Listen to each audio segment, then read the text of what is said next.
And I'm going to go ahead and get started. And the first thing that I want to do is I want to welcome you for coming here tonight. And I want to tell you that um, there's a lot of material out there for MBEs. I'm going to share my screen here with you and show you my favorite, uh, which is the S&T, um, which is basically strategies and tactics for the MBE. They have a 7th edition out now that is absolutely amazing. And I'm not talking about the actual questions. I'm talking about the introductory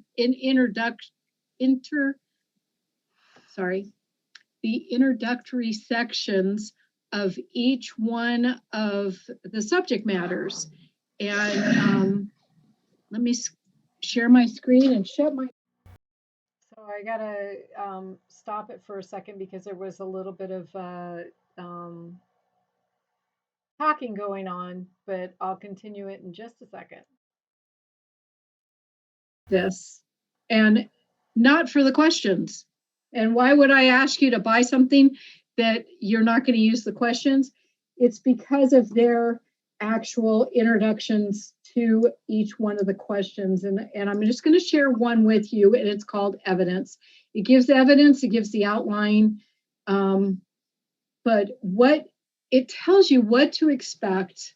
Okay, and it says right at the very top, you'll face 28 to 29 evidence questions on the MBE, or 27 if they decide to put the 28 on another subject matter.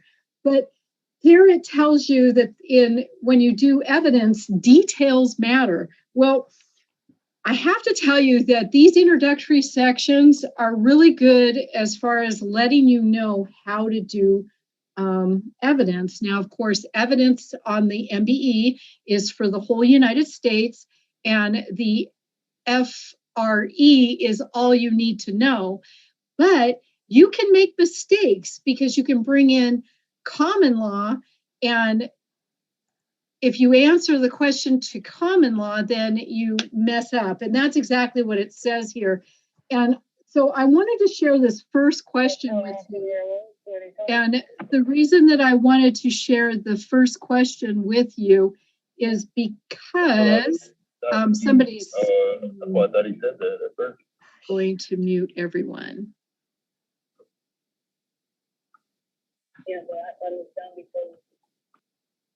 Okay. So it says a plaintiff sued a defendant for $1,000 for injuries received in a traffic accident. When you first read the first sentence of an MBE question, usually it tells you what subject matter you're going to be in. Well, by reading this first question that I just read to you, you might think this is going to be a tort question. Then if you read on, it talks about contributory negligence. The defendant charges the plaintiff with contributory negligence and alleges that the plaintiff had failed to have his lights on at the time when it was dark enough to require them. So again, you're thinking, okay, this might be a tort question, but it's not, it's an evidence. The next sentence, the defendant offers to have a bystander testify that he was talking to a bystander friend before the crash and heard the friend say in a matter-of-fact voice, the car doesn't have any lights on, so not an excited utterance. The friend has since died, and the bytester's testimony is admissible or inadmissible. Well, I've seen this question before, and whenever you have a hearsay question, you always have to realize that if you've got a hearsay question, you have to know the rules. So my moral right now to teach all of you is even though this is a comprehension test of your reading abilities, you have to know the law. So if you don't know the hearsay exceptions, you won't even know that present sense is the correct answer. And when I read an MBE question, I start at the beginning and I read the facts and I read the answer choices after I've already thought in my head what the answer might be. Okay, so that's my first tip, is basically It's a comprehension test. You need to slow down when you read, and then you need to know what the question is asking you, what subject you're in. Like I said, if you're reading really fast, you might be anxious and you might think, oh my gosh, this is a tort question. Why are they going here and talking about testimony? And it's not. So if you slow down and read, and you get the S&T book, this teaches you how to recognize little things like that. Another thing that the S&T book also teaches you is that you might get a question that everything in its right mind to you is, oh, everything is right there, all in line, and then they put in one little word and change it. They put but, or if, or unless, and, or, and that changes the whole answer that you're going to pick. So you'll want to read slowly. It's a comprehension test, and you need to know the law. So how do you learn the law? Well, the hardest thing to say about that is you have to do it by practice. If you don't know that present sense exception is a hearsay rule, and you get this on practice MBE, then you're going to learn it, and you're going to know it for the next time. And that's what's important, is to learn the law by doing, not by always reading the law like those big long subjects that they give you on Barbary or Kaplan. So my suggestion to all of you is that you do questions. Now, I know for a fact that there are some people out there that have passed this test that only did 500 MBE questions. That doesn't mean that they were just like geniuses, okay? It means that they knew the law and they knew how to answer the questions. The other thing is that if they didn't know, they guessed correctly. And how do you guess correctly? Well, it's at the flip of the coin. If you have 2 yes answers and 2 no answers, and you know the answer is yes, then you've done the 50-50. You only have to choose the one question, either the one of the yeses or one of the no's, depending on what the question is. So with that said, I do recommend that you get the S&T book. For everyone that came tonight, I am going to give you something that I got online from JD Advising, and I'll give the link in the chat when I'm done here. If you have Barbary, or you have Kaplan, or you have Adaptabar, or you have UWorld, what you're going to want to do is you're going to want to do a set of questions, okay? First off, when you start, if you're new to this, if you're a first timer, you should only do questions in one subject matter. And what I mean is, like, you'll do 10 questions in evidence tonight. Tomorrow you'll do 10 in con law, and so forth. At the end of the week, you can assess on your own, or if you're doing an online program, they probably keep your percentages for you. And that way you'll know which ones you're doing better in and which ones you're doing worse in. And that's when you would use the S&T book to basically go to the introduction section and read that section to see, why am I not getting these? I know the law. If you didn't know the law, then of course, yeah, that's probably why you just got it wrong. But a lot of the questions are common sense. So if you slow down and you read it, and then you answer the question before you get to the answer choices, you're golden. You're going to pass this. You don't need that many questions to pass this test. If you know the law, you will get the answers just by doing the practice tests. I have to say that the hardest subject that I had was real property, and that was because I'm just not a real property lawyer. I do better in con law and I do better in criminal law. So if my subject matter is bad in real property and I was studying for the next exam, I would do probably twice as many real property questions, and I would review those answers that I got wrong. And there is one other source that I have for real property that saved my butt, and it was called U.S. Law Review. And they have these little short YouTube videos on all sorts of things like covenants, adverse possession, and they have all these pictures. And I'm 40 audio and 40 visual, so it was perfect for me. And then of course I was 20% tactile, so then I would write down a little diagram myself, and that would basically get the rules, the elements down for the This real Oceanside questions that I needed to tackle. When you get close to July, and this is going to be the last thing that I have to say, and then I'm going to turn this over to Todd. When you're getting closer to July, you need to start paying attention to your percentages. And what I mean by that is if you're in the 65 percentile in all your subject areas, then you need to do questions where you actually don't know the law. So if you don't know rule against perpetuities and you really want to get that RAP question down for the bar exam, be my guest. I didn't think it was worth it. I would rather do UCC questions or contract formation questions or remedy questions for torts, contributory negligence, comparative fault, that kind of stuff, because I thought I'd get more points. You also need to know hearsay like it's the back of your hand. Every exception. The FRE is very hard to remember, and a lot of people mix it up with common law, or they mix it up with their California distinctions. So, reading the actual FRE will help you, and then doing lots of questions. So whether you have Barbary, Kaplan, UWorld, NCBE, Adaptabar, I really recommend you get the S&T, the strategies and tactics, just for this introductory, and learn to slow down and read your questions. If you're a fast reader, you might want to read the answer choices first, then the fact pattern, and then go pick your answer. I'm a slow reader, so I read the facts and I learned how to address and say, oh, this is an evidence question, this is hearsay. So I'm going to look for a hearsay exception, and if there's a hearsay exception that applies to the facts, boom, I'm going to pick it.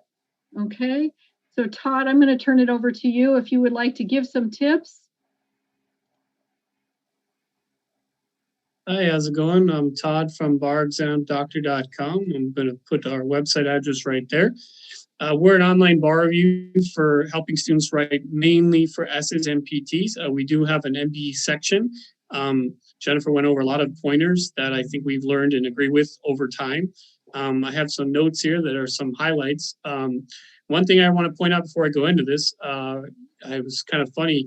We just found out that we were listed as one of the very few bar reviews recommended from UCLA. On the UCLA Law Library, on their website, they only recommend a few handful of bar reviews out there, and we just saw that we're on there, and we get a lot of phone calls. So one phone call actually earlier today was about a student who was basically a lawyer in another state, and it's about MBEs. He said, I got a decent score. I think raw, he was in a good passing range if he had gotten decent scores on the essays and PTs. And he said, look, I don't have to take the MBEs again. I can just do the essay and PTs, but I'm afraid what to do. Do you think I should take the full thing, or should I just do the writing portion? And I recommended to stay away from the MBEs if he doesn't have to deal with it again, and focus his time on the writing, because a lot of the skill set that the MBEs are, it really is one of those things where you can kind of teach yourself as through those books like Strategies and Tactics. The Emmanuel books are very good. And in terms of databases and where to get the MBE questions, there are obviously a ton of places. We find a lot of the online ones are really just pulling from the same database, where you can actually just download them for free or purchase them for a very small fee from the NCBEX, the National Bar Examiner's website. And all they're doing is they're just analyzing where you're getting wrong and ways to improve. It can be very overwhelming. A lot of students think they're going to have to do 3,000 to 4,000 MBEs to really be ready. And as she's pointing out, it's not about the quantity, it's about the quality. And if you really analyze the actual way you're approaching the MBEs, you're going to find that you can kind of teach yourself. The funny thing is, a long time ago, I was actually looking for an MBE tutor, and I found that there were very few, and I didn't understand why. And it was like one of those things where it's one of those things like learning how to ride a bike. You just kind of learn to do it on your own over time. So that was an interesting thing. So in terms of the courses online versus the books, yes, you can get a set of books. You can buy the Kaplan books that are, a certain good amount of money, or you can also do one of the online courses where they have the approximate 1,800 release questions, variety of ways. But there's also, ways where if you just get a decent set of MBEs from somewhere and you practice them and you really analyze them, you'll probably improve.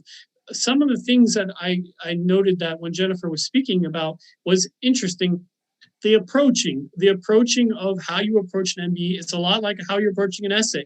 You're looking at the fact pattern. You're saying to yourself, okay, the funny thing is the MBE world, it's like, before you even read the choices, what do you think the answer is going to look like, right? Can you envision in your mind, what do you think the answer is going to look like?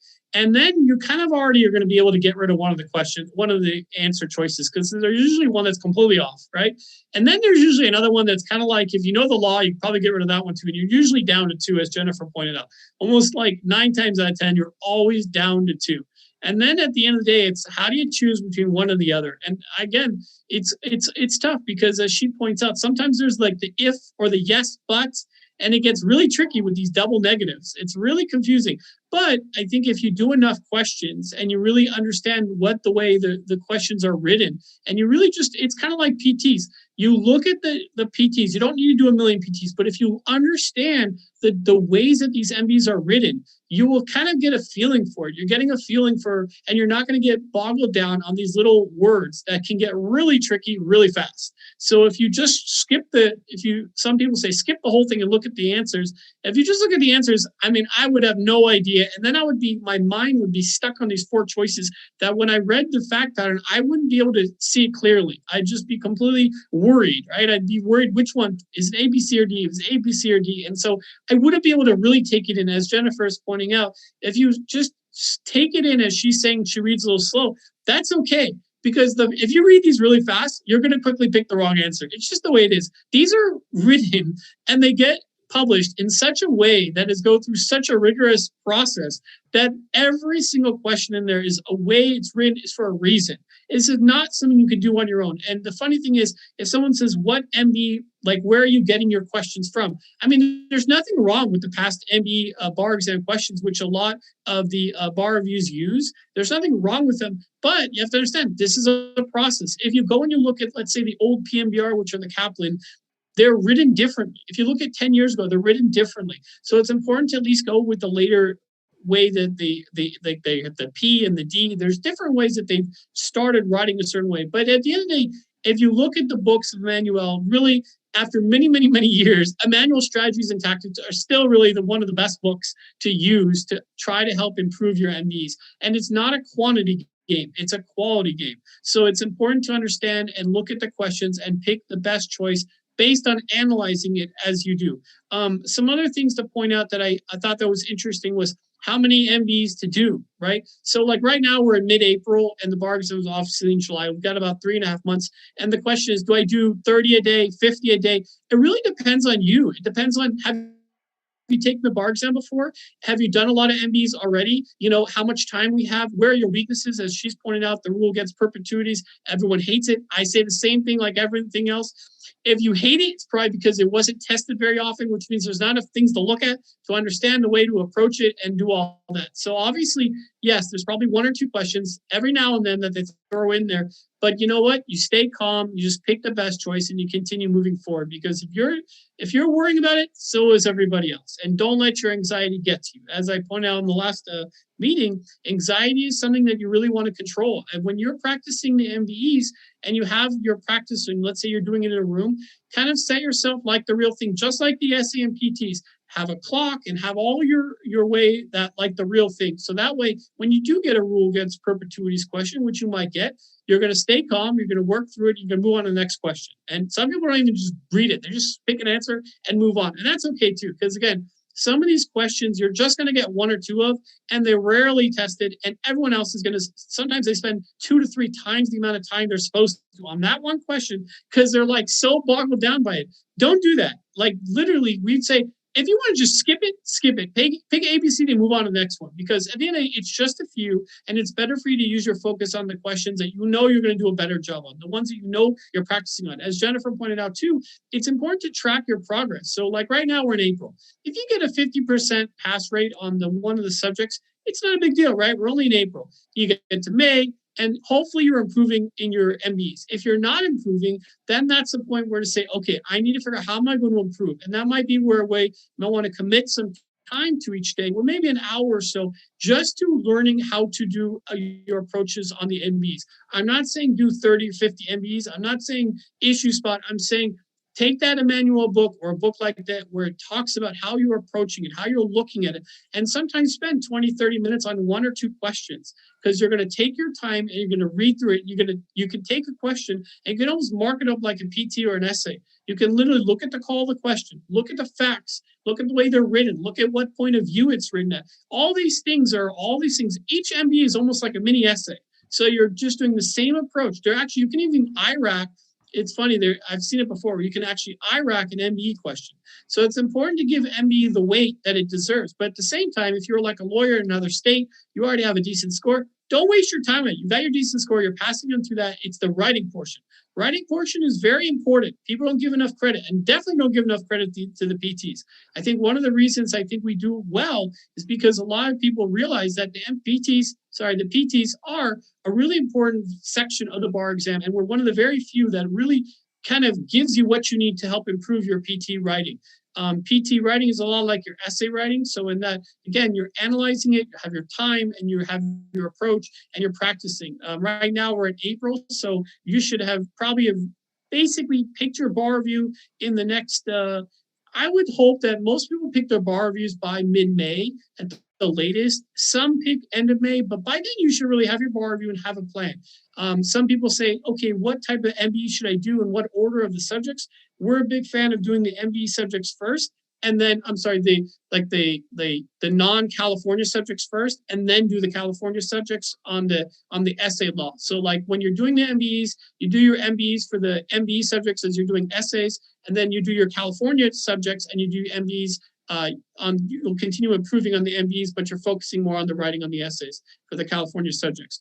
And then some other things that she briefly pointed out, I want to point out was, again, books versus online courses for MBEs. Again, books are fine.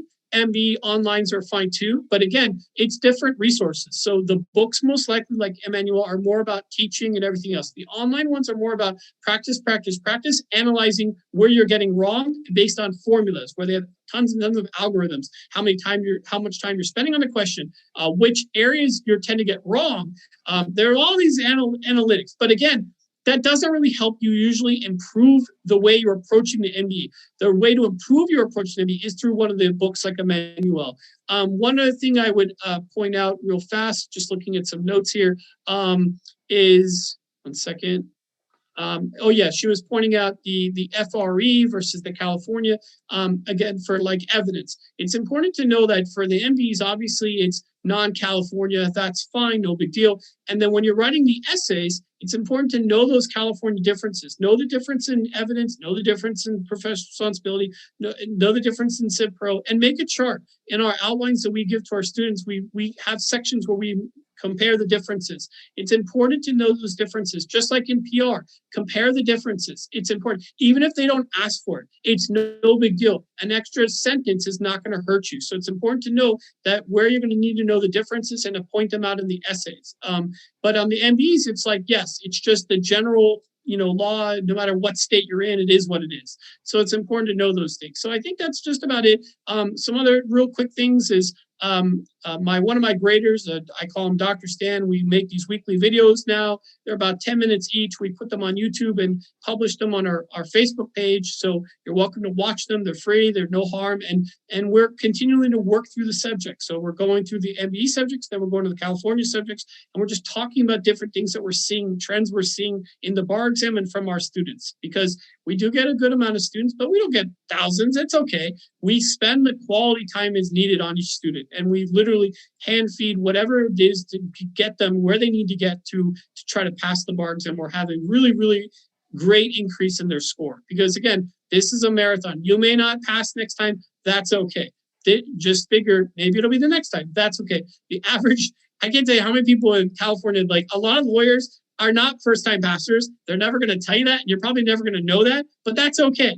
And that's just okay. The law is the law. And half of the battle is passing the bar. The other half is surviving as a lawyer and getting enough business to pay the bills and not have your biggest bill be your paralegal. So, there's a lot of other things like that going on. But on any other note, if you have any questions, check us out. We're barexamdoctor.com.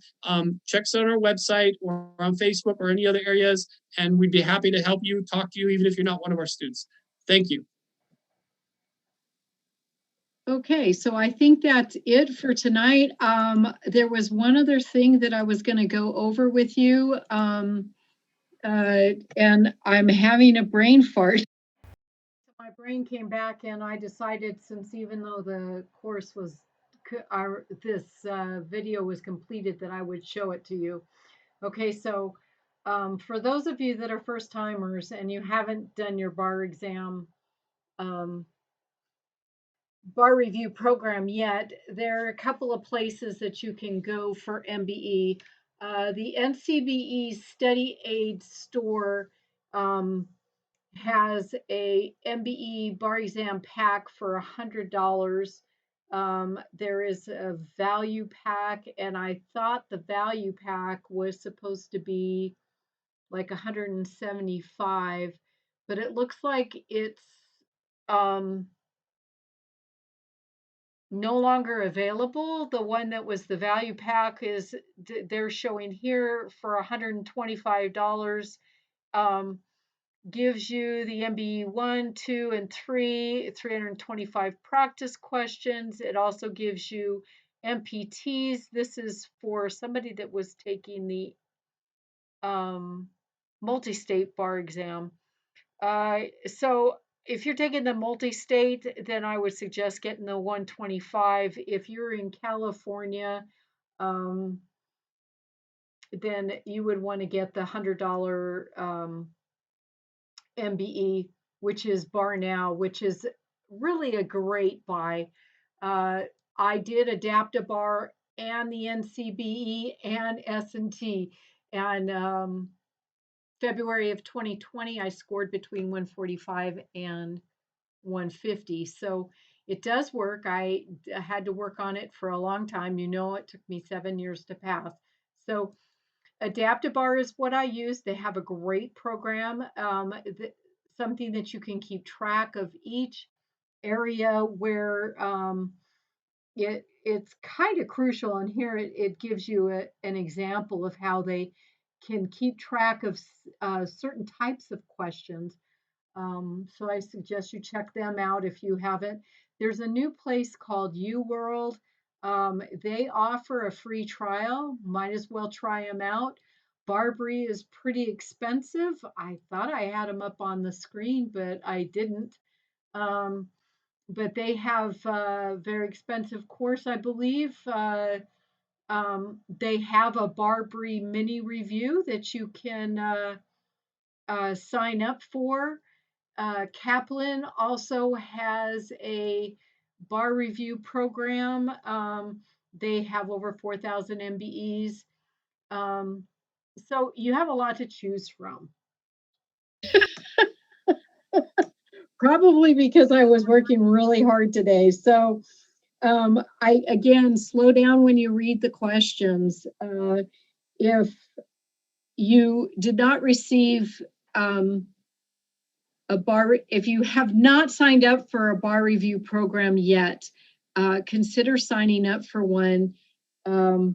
I recommend Bar Exam Doctor for their PTs and their essays. That's the reason I'm a lawyer today. I had Adapt-A-Bar for my MBE portion, and the only other thing that I want to say about the choice of whatever you do take, just stick with it. And you guys, you will pass this.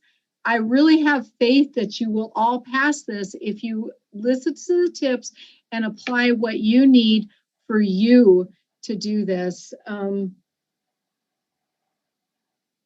If you get in a bind and you need some help and you want to ask any questions, don't hesitate to email either me or Todd. I will send a follow-up email regarding that. And then the last thing I want to tell you is that you're stressing on the bar exam when you're doing an MBE question. That is also another thing that you don't want to do. It's when you're reading the question, if you find yourself that you don't understand it, read it once, pick an answer, and move on to the next one. And just forget that question. Just keep going, because you have enough questions that one is not going to matter. And if it stresses you out, just pick it and move on and forget it. So that's all I have to say tonight. I will repost this again on YouTube for people if they want to look at it again, or if they want to send my link to somebody else that wasn't able to make it tonight. I really appreciate you coming tonight. And I did include a link in the chat for the JD Advising Free MBE Guide. That is also something you can read in your spare time if you'd like. It might help you. And that'll be it. So thank you, Todd, for coming. And thank you all for coming, and have a great week. I hope to see you next week.